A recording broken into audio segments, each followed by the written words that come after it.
আসসালামু আলাইকুম। সবাইকে স্বাগতম টিএম মাশাল্লাহ অ্যাগ্রোতে। দেখুন, আজকে আমি আমার ছাগলগুলোর জন্য কলাপাতা কেটে এনেছি।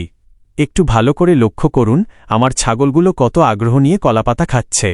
তাদের খাওয়ার ধরন দেখলেই বোঝা যায় এই খাবারটি তারা বেশ পছন্দ করছে।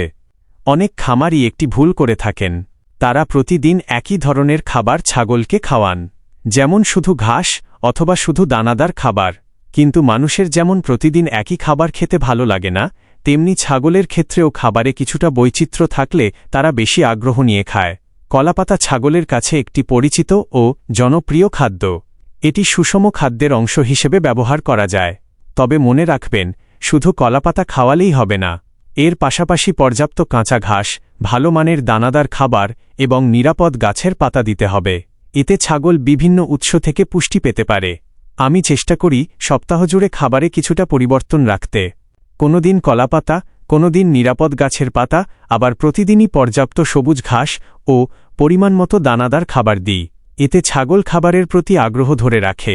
আরেকটি বিষয় খুব গুরুত্বপূর্ণ, কলাপাতা বা অন্য কোনো গাছের পাতা দেওয়ার আগে ভালোভাবে দেখে নিন সেখানে যেন কীটনাশকের অবশিষ্টাংশ বা অতিরিক্ত ধুলাবালি না থাকে। সম্ভব হলে পরিষ্কার করে তারপর খাওয়ান।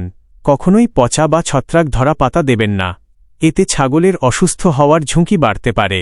যদি নতুন কোনো ধরনের পাতা প্রথমবার খাওয়ান, তাহলে অল্প পরিমাণে দিয়ে শুরু করুন।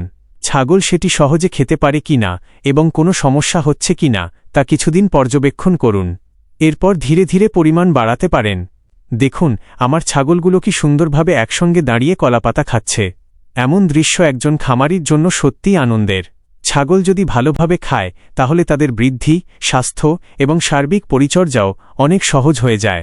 আপনারাও যদি ছাগল পালন করেন তাহলে চেষ্টা করুন প্রতিদিন একই খাবার না দিয়ে সুষম ও বৈচিত্র্যময় খাদ্যতালিকা তৈরি করতে। তবে সবসময় নিশ্চিত হন যে গাছের পাতা দিচ্ছেন সেটি ছাগলের জন্য নিরাপদ। ভিডিওটি যদি আপনাদের ভালো লাগে এবং উপকারী মনে হয় তাহলে অবশ্যই একটি লাইক দিন, আপনার মূল্যবান মতামত কমেন্টে জানান এবং টিএম মাশাল্লাহ অ্যাগ্রো চ্যানেলটি সাবস্ক্রাইব করে আমাদের সাথেই থাকুন। আজ এ পর্যন্তই। সবাই ভালো থাকবেন, সুস্থ থাকবেন। আল্লাহ হাফেজ।